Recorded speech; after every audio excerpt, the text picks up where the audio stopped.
In this video, I'm going to share how to create 9 different lighting setups using these bar lights. I'm not just going to show you how you can recreate these setups, but also explain a few techniques to make your lighting more realistic and prove that you can pretty much light anything, anywhere with just these lights. For all these shots, I was using the Aputure Infinibar PB12, which are 4-foot LED pixel bar lights. And I'll talk more about them throughout the video, but let's jump right in with the first lighting setup. When viewing a scene, we don't tend to think about the lighting, especially if everything we see makes sense with the context or the environment within the scene. In this shot, you might not think twice about whether or not the character is actually driving the car. However, if we take a look behind the scenes, the car is actually stationary and the illusion of movement is created only by the lights. So let's break down what is happening here. We had one Aputure Infinibar set up high by the driver's side window, and this one was running a pixel loop at a warmer color temperature like 3000 Kelvin to simulate street lights passing by as the car is driving. Next, another Aputure Infinibar was in front of the car set to 5600 Kelvin. This one was set to a pulsing effect that creates the impression of headlights from oncoming traffic. And this already looks pretty good and sells the effect of a driving car. However, I wanted a bit more level inside the car so we're able to see the character better. So we placed another Infinibar on the passenger side of the car and bounced this one towards the side of the car interior. Bouncing it from the side just makes it a bit softer and more natural because this is a nighttime scene. A few more details to keep in mind here: we blocked off any other light from the sides using these black flags and some cinefoil. This was because we were parked right next to a white wall, and obviously that would give away that the car wasn't actually driving. I also added a bit of camera shake in post, as you would expect from a driving car, and of course sound design always plays a major role in selling a shot. Lighting small spaces is always a challenge because of the size of standard COB lights, the stands that they are mounted on, and the modifiers to shape the light. In this example, it would have been almost impossible to place a regular fixture on a stand to light this scene. Conveniently, the Aputure Infinibars have a few rigging options, one of my favorites being the magnets on the back. Having this set to a cooler color temperature like 6500 Kelvin provided a nice top lighting like you would expect from fluorescent lighting in a bathroom like this. In the final shot, I set this main light to bad bulb mode just to create a bit more of a creepy atmosphere, which I thought would fit this scene very well. And because it's always nice to create some color contrast in a shot, I put another Infinibar just leaning up against the wall in the bathroom stall. This was set to a warmer color temperature like 2800 Kelvin, and just having that small pop of color and light coming from behind the door adds more visual interest and almost enlarges the scene, because the viewer becomes more aware of this other space behind the door. In the previous scene, the Infinibars mainly served as our key light, but because of the way these lights look, they can also very easily be used as a practical. In this bathroom scene, a fluorescent light on the ceiling, or in this shot, a workshop light in the background. Yeah. What? Of course I'm at the warehouse. Yeah. What do you mean? Besides adding more interest to the scene and bringing up the exposure in the room, it also helps separate the character from the background. The magnets on the back of the Infinibar again made it really easy to rig it onto one of the shelves.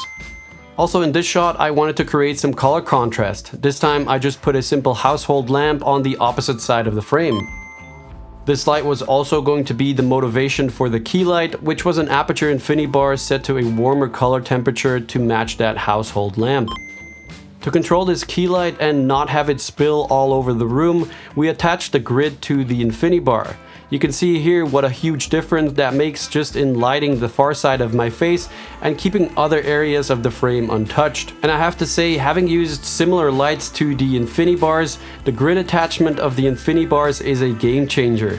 They're so incredibly easy to work with. You just have to place them on the light, connect 3 Velcro ties, and you're done. It literally takes no time. Now, whenever I'm making these types of lighting tutorials, or when I'm looking for inspiration or creating a shot list for a short film or a commercial, the thing that helps me the most is frames from other movies. And I recently started using Film Vibes, who are very kindly sponsoring this video. Film Vibes is basically a platform where you can find over 1 million different frames from other movies, commercials, or really everything film related. You can search for literally anything either by text prompts or even through images.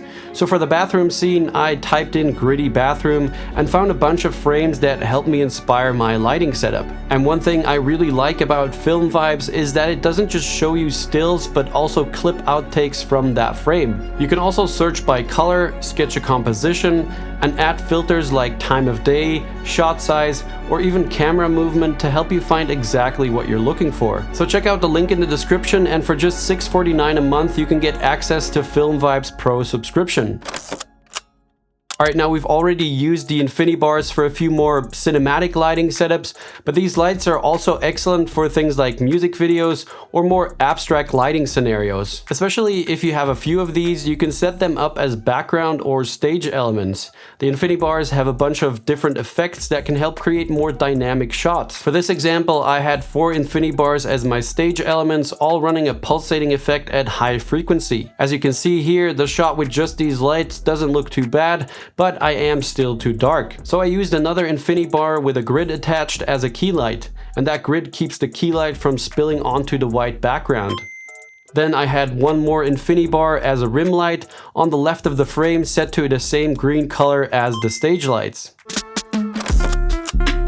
One major thing that sets these Infinibars apart from other similar linear lights is that the Infinibars are rectangular instead of circular.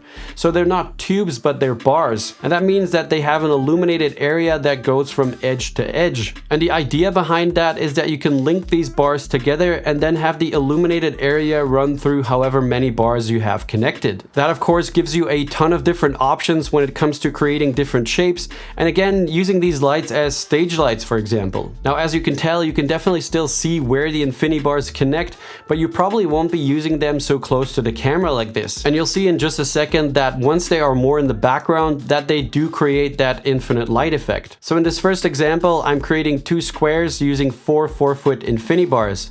And by screwing in these connector plates, you can really easily join the Infinibars together. A few notes on these connectors: they allow you to share power between the Infinibars. However, it depends on what power transformer you have, and it doesn't share the power from the internal battery. I then used some extra strong fishing wire to hang these 2 Infinibar frames from a truss. And in Aputure's Sidus Link app, there is a Magic Infinity Effects option where you can select the shape that you just created and set up different effects throughout that shape. This setup in the app works quite well, but at least at the moment it's somewhat limited what sort of effects you can do. However, these pixel run effects look really cool on different shapes, and I can definitely see this being very functional for music video production, fashion shoots, or things like that. You can of course also connect these into a straight line and then basically create 1 or 2 very long Infinibars, and I thought this looked really cool, and it's a pretty easy way to add depth to a shot and get a pretty unique look. Alright, now back to a few more cinematic or film lighting setups with the Infinibars, and this one is really simple but very effective, so let's have a look.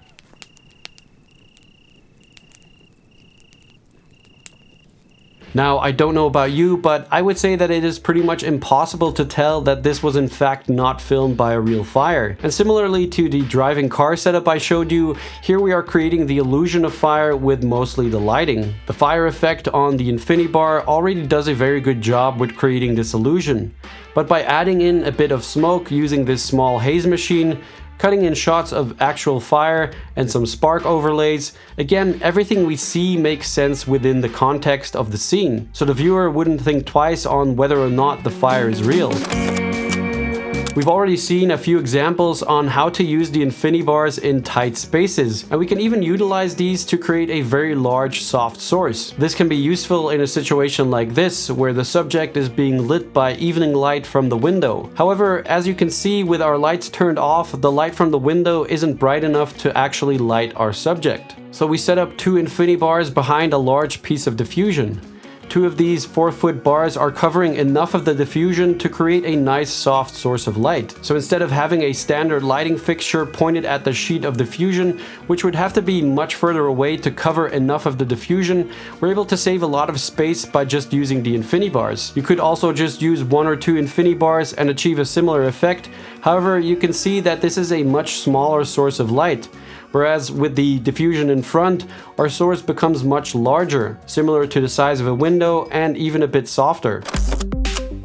The Infinibars have another key feature that offers you a lot of flexibility as far as where you're able to use these lights, and that is the internal batteries. A great example would be if you're filming someone walking at nighttime or late in the evening, and you would need to have a key light in order to expose their face. You can simply have a second person holding an Infinibar and walking with the camera operator to light the character. Or in a slightly less ideal situation, like the one we were in here, the camera operator is holding the light while filming the character. Now honestly, I wouldn't recommend these 4-foot Infinibars for this. One of the smaller ones like the 1-foot or 2-foot would definitely be more suited for something like this. Lastly, to prove that you can easily create beautiful cinematic lighting with only these Infinibars, let me show you how we lit this final shot with just 2 Infinibars. This is what we started with. The street lamp serves as a practical, but it also already gives a pretty nice rim light as well. We can, however, enhance that light coming from the street lamp and fill in the shadows on the face a bit more by adding an Infinibar and setting it to a warm color temperature to match the street lamp. Next, let's add in a key light on the far side of the camera. That will make sure that we have a correct exposure on the character. Now, one important note here when using a bar light like this as your key. In this example, I have the bar light set horizontally. This wraps the light around the face a lot more and creates a soft horizontal roll-off. However, when we turn the bar light in a vertical position, you can see that the light doesn't wrap around the face as much, with a harder shadow transition and creating a slightly more dramatic look. This is yet another way these types of lights can offer you a lot of versatility when lighting your scenes. Alright, if you want to get inspired with a few more lighting setups, definitely check out this video next, and if you're interested in checking out the Infinibars, I will have a link for you down in the video description. Thanks a lot for watching, and I'll see you all in the next one. Bye!